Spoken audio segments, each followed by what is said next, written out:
Hello दोस्तों, स्वागत है आपका आपके अपने चैनल लॉजिक विद लोकेश पर। अगर दोस्तों आप भी आरआरबी एनटीपीसी और ग्रुप डी एग्ज़ाम की तैयारी कर रहे हैं तो यह वीडियो आपके लिए है।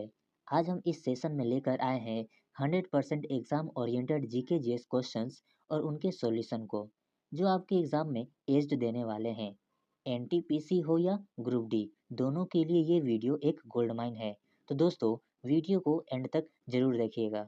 और हाँ दोस्तों, जितने फ्रेंड्स सेट नंबर 1 से लेकर सेट नंबर 26 तक के सेशन को अटेंड नहीं किए हैं तो एक बार उसे अवश्य ही अटेंड करिएगा। तो चलिए शुरू करते हैं आज का यह हमारा सेशन सेट नंबर 27 को।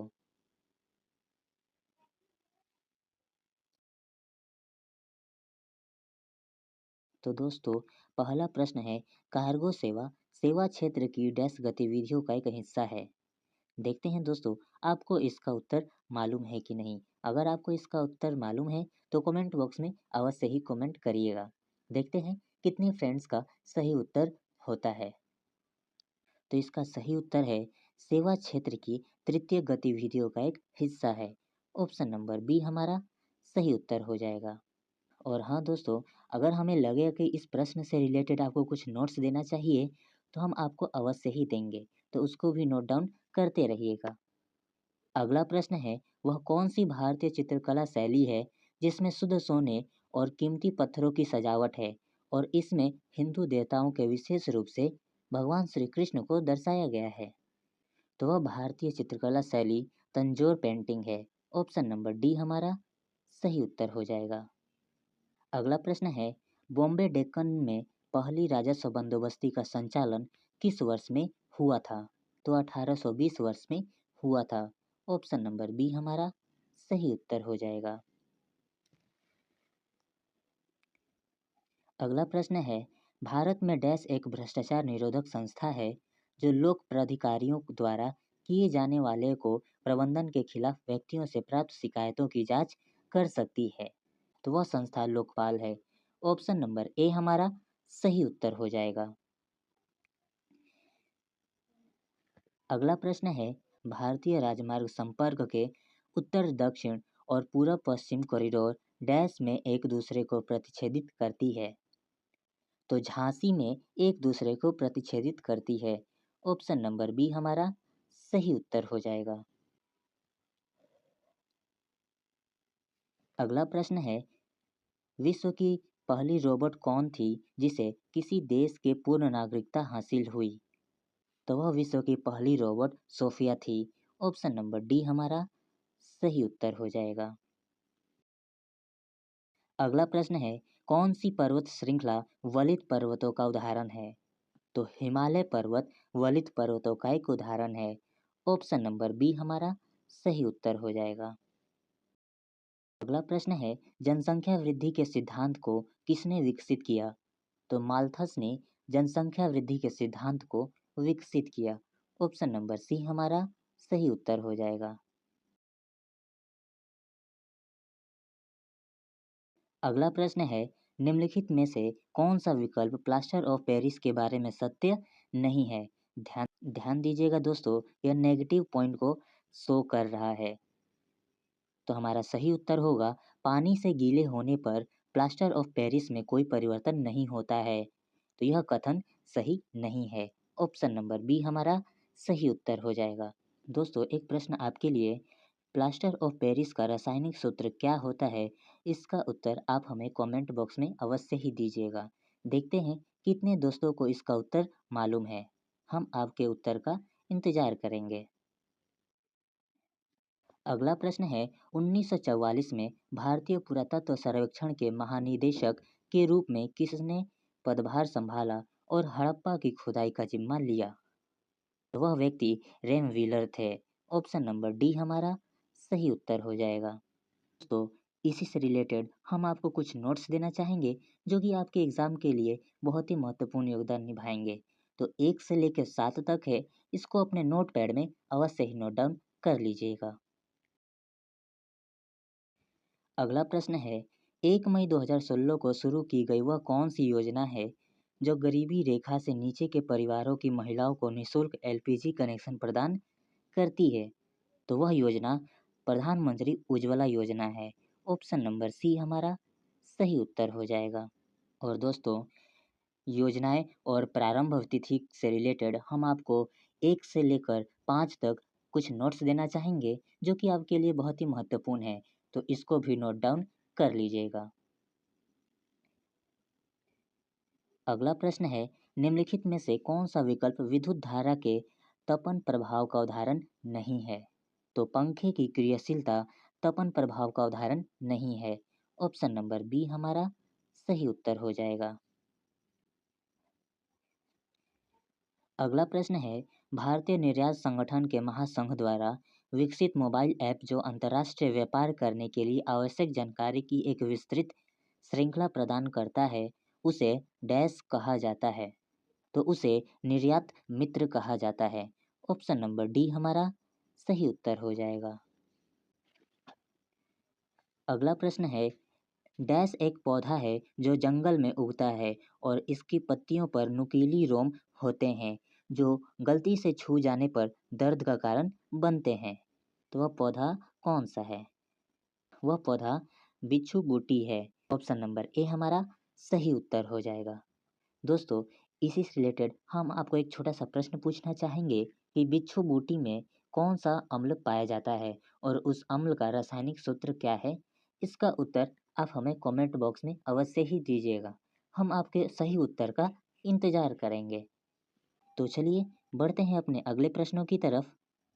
अगला प्रश्न है, वोल्टमीटर एक ऐसा यंत्र है जो डैश की उपस्थिति का पता लगा सकता है।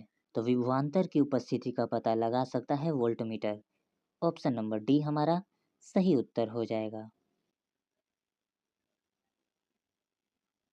और माफ़ करिएगा दोस्तों, अगर बैकग्राउंड में कुछ आवाज़ें आ रही होंगी तो थोड़ा सा कोऑपरेट करिएगा।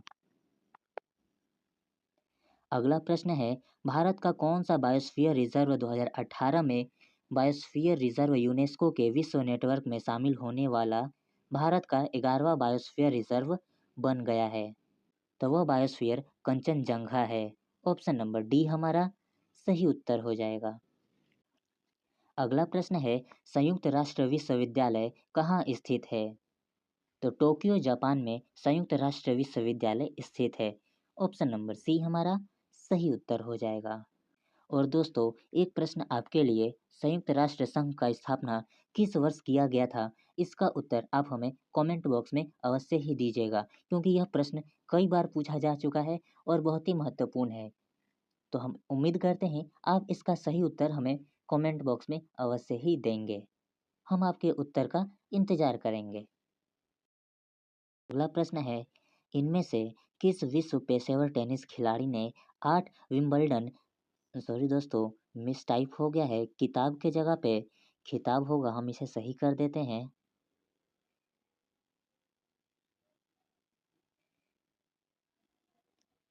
इनमें से किस विश्व पेशेवर टेनिस खिलाड़ी ने 8 विंबलडन खिताब और लगातार 5 यूएस ओपन खिताब जीतकर एक रिकॉर्ड बनाया है? तो वह रोजर फेडरर हैं। ऑप्शन नंबर ए हमारा सही उत्तर हो जाएगा। और दोस्तों, इसी से रिलेटेड हम आपको कुछ नोट्स देना चाहेंगे जो 1 से लेकर 4 तक है। हमें पूरा यकीन है यह नोट आपके एग्जाम हॉल में महत्वपूर्ण योगदान निभाएगा, तो इसको नोट डाउन अवश्य ही कर लीजिएगा। अगला प्रश्न है, भारत का सबसे लंबा राजमार्ग कौन सा है? तो भारत का सबसे लंबा राजमार्ग NH 44 है। ऑप्शन नंबर ए हमारा सही उत्तर हो जाएगा। अगला प्रश्न है, प्रसिद्ध सिंधु घाटी स्थल मोहनजोदड़ो की खुदाई किस प्रख्यात भारतीय पुरातात्विक द्वारा की गई थी? तो RD बनर्जी द्वारा की गई थी। ऑप्शन नंबर सी हमारा सही उत्तर हो जाएगा। अगला प्रश्न है, भूमध्य सागर और लाल सागर को कौन सी नहर जोड़ती है? तो स्वेज नहर जोड़ती है भूमध्य सागर और लाल सागर को। और दोस्तों, इसी से रिलेटेड हम आपको एक छोटा सा नोट्स देना चाहेंगे जो कि आपके एग्जाम के लिए बहुत ही महत्वपूर्ण है, तो इसको नोट डाउन कर लीजिएगा। अगला प्रश्न है, इनमें से कौन वर्तमान पदासीन मुख्य न्यायाधीश न्यायाधीश SA बोबड़े से पूर्व भारत के मुख्य न्यायाधीश थे? तो वह रंजन गोगोई थे। ऑप्शन नंबर बी हमारा सही उत्तर हो जाएगा। अगला प्रश्न है, डैश भारतीय वर्दीधारी सैनिकों को वीरता के लिए युद्ध के दौरान दिया जाने वाला उच्चतम सम्मान है? तो वह परमवीर चक्र है। ऑप्शन नंबर डी हमारा सही उत्तर हो जाएगा। और दोस्तों, हम आपको इसी से रिलेटेड कुछ नोट्स देना चाहेंगे जो कि आपके एग्जाम के पॉइंट ऑफ व्यू से देखा जाए तो बहुत ही महत्वपूर्ण है, तो इसको नोट डाउन अवश्य ही कर लीजिएगा। अगला प्रश्न है, नाभिकीय ऊर्जा के विकास से संबंधित कौन सा भारतीय संगठन कोलकाता में स्थित है? परवर्ती ऊर्जा साइक्लोट्रॉन केंद्र नाभिकीय ऊर्जा के विकास से संबंधित भारतीय संगठन कोलकाता में स्थित है। ऑप्शन नंबर सी हमारा सही उत्तर हो जाएगा। अगला प्रश्न है, निम्नलिखित में से कौन सा हड़प्पा स्थल शिल्प कलाओं के उत्पादन से संबंधित नहीं है? ध्यान दीजिएगा दोस्तों, यह नेगेटिव पॉइंट को शो कर रहा है, तो हमारा सही उत्तर होगा मांडा। ऑप्शन नंबर बी हमारा सही उत्तर हो जाएगा।